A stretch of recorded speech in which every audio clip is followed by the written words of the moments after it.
महंगाई को देख के मुझे कहना पड़ रहा है, डूब मरो दिल्ली वालों, डूब मरो। जब 400 रुपया गैस का सिलेंडर था तब एक मंत्री वीरांगना हो जाती थी और गैस के सिलेंडर पर चढ़ बैठती थी। लोग पूछते हैं वो मंत्री जी कहां है? कि प्रधानमंत्री जी की उम्र के साथ ये रुपया कंपटीशन कर रहा है। अरे वो तो प्रधानमंत्री जी अच्छे थे कि उन्होंने अपनी उम्र से आगे कभी नहीं जाने दिया। मोदी जी की 2 बर्थ डेट है और दोनों बर्थ डेट की उम्र से आगे आज रुपये की कीमत चली गई है। वो कहते थे रुपया गिरता है तो समझ लो दिल्ली की सरकार की इज्जत गिर रही है। मैं आज कहता हूं कि आपने तो रिकॉर्ड ब्रेक कर दिया। धन्यवाद। आओ तो सही। मैं महंगाई पे चंद लाइनों के साथ मेरी बात शुरू करना चाहता हूं।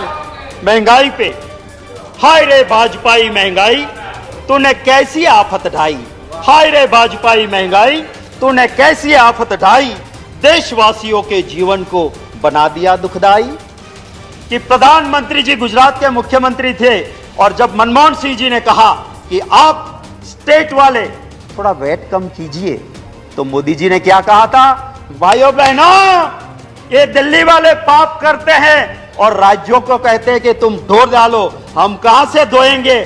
कम करना है तो तुम्हारा एक्सरसाइज करो, तुम्हारे पाप से पेट्रोल डीजल बढ़ता है, हम वैट कम नहीं करेंगे। ये मोदी जी ने खुद कहा था। वीडियो है मेरे पास, मेरे खिलाफ प्रिविलेज करना, मैं वीडियो दिखा दूंगा कि 1 पैसा कम नहीं किया था वैट का। कहते थे 2014 में बहुत हुई महंगाई की मार, अब लोग कहते हैं बस कर मोदी सरकार।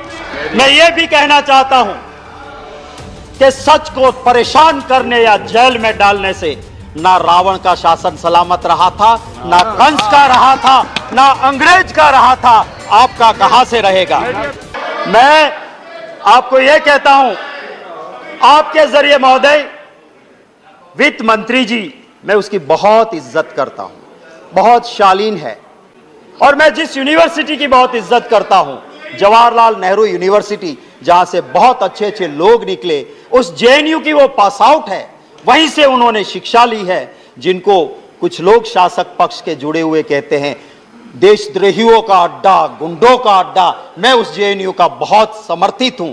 मैं वित्त मंत्री जी से गुजारिश करता हूं कि आप तो संवेदनशील हैं, आप जरा गुजरात के उस अखबार को 4 दिन पहले के उठा के देख लेना।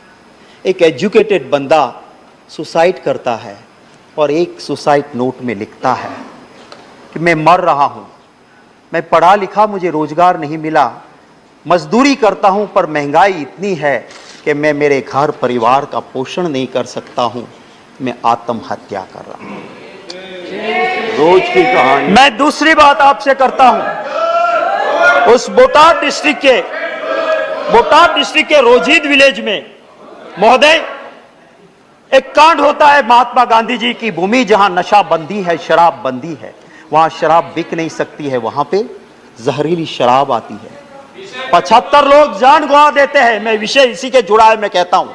और उसी वक्त पे कुछ बच गए, उनकी आंखें गई, किडनी गई। वो कहता है इंटरव्यू में कि मैं मजदूर हूं, मैं शराब नहीं पीता था, महंगाई इतनी है कि मैं डबल शिफ्ट में काम करके डबल मजदूरी करता था, इतनी तनतोड़ मेहनत करता था कि रात को सोने के लिए मैं थोड़ी सी शराब ला के पीता था और जिसमें जहरीली शराब आई। मैं आपके जरिए वित्त मंत्री जी से गुजारिश करूंगा कि प्रधानमंत्री जी तो अबे गए, वो वहां रोजीद नहीं गए थे, उन गरीब के आंसू पहुंचने नहीं गए।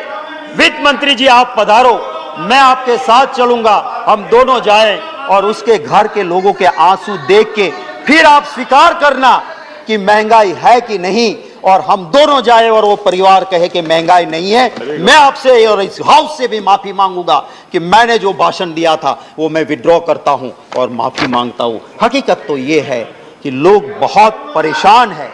हमारी बात, ऑपोजिशन की बात, लोकतंत्र में सरकार को सुनना चाहिए और लोकतंत्र में ऑपोजिशन की बात मानना भी चाहिए, पर आज का दौर ऐसा नहीं है।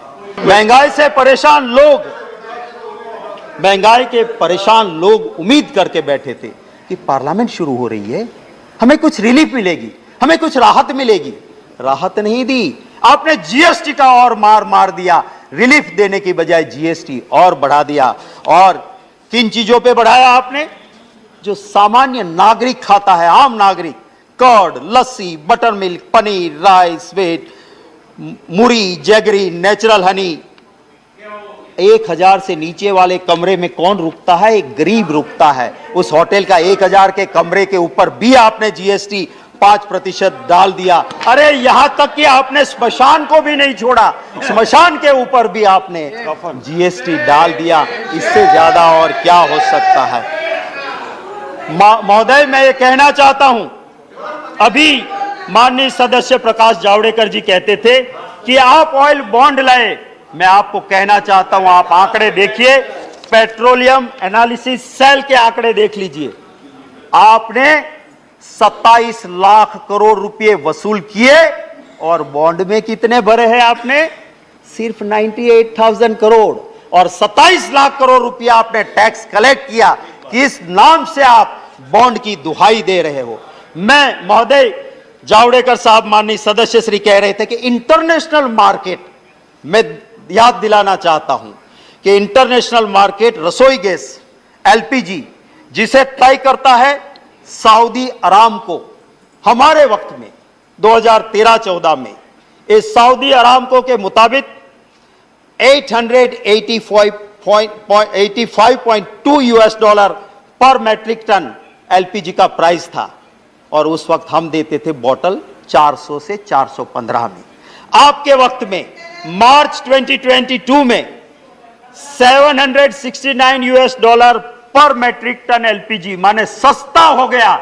और आपने 400 से 1100 रुपया गैस का सिलेंडर कर दिया।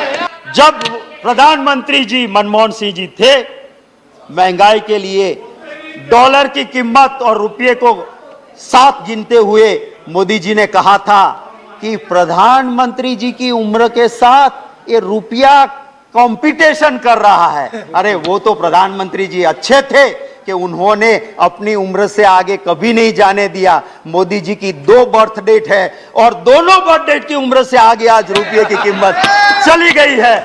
ये हकीकत है। वो कहते थे रुपया गिरता है तो समझ लो प्रधानमंत्री गिर रहा है, उसकी इज्जत गिर रही है। वो कहते थे रुपया गिरता है तो समझ लो दिल्ली की सरकार की इज्जत गिर रही है। मैं आज कहता हूं कि आपने तो रिकॉर्ड ब्रेक कर दिया। दिखाओ तो सही कि कौन गिर रहा है आज के देश में, वो दिखाइए तो सही।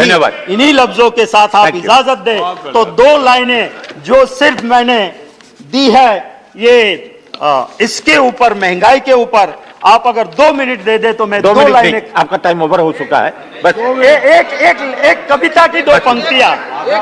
हाय हाय भाजपाई महंगाई महारानी, थोड़ी सी देशवासी पे करो मेहरबानी। सारा देश तुमसे परेशान, कुछ तो कृपा करो सरकार। आई है जब से भाजपाई, कठिन हो गई है देश की जिंदगानी। स्वाद गया जीवन से, बेस्वाद हो गई है देशवासी की जवानी।